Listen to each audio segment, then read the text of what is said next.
سروانه ناوان دا تونه نای دیتنی وقتی هوا دولت ترکیه نه دولت خرسیان اشگه بو مسلمان چما به قرآن ناچن ایران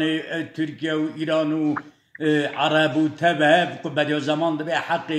کرد و ترک و عرب و عجم تبیه که یعنی قرآن ده بیشه بدی زمان جی مفسری قرآنیه کس چرا اوان او که عالما اوان غروب نورجیه جی بدی زمان تعلیل ناکن ده به هفدو نکوشن ده به ورن دورا قرآن توبن اوان ورجی ارکان دولت ترکیه شون ایران و جه پوتین و رئیسی و اوکر چرا قرآن ناچن چرا تشتی که قرآن بجد حق و ملت اسلام ده چرا او گلامیش ناکن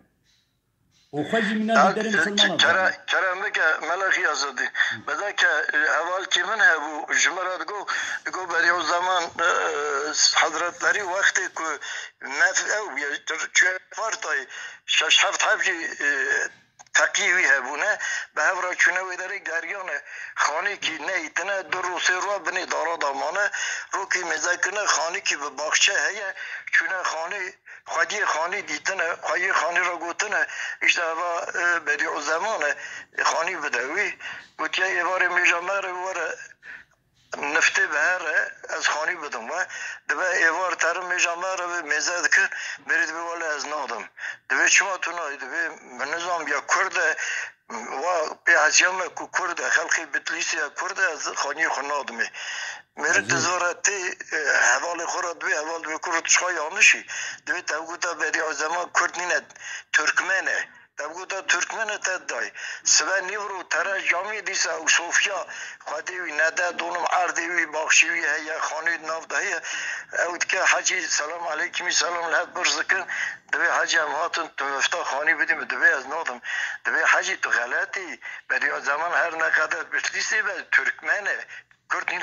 گوتیا و که گرتیا پری دو سه مهاجی خارن آوان گرتیا دایی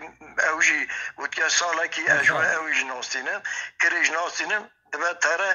خانی وقت کن بعد از زمان وقتی تر هندور بعد از زمان دبی تشر کرد او کرد دبی بعد از زمان گوتیا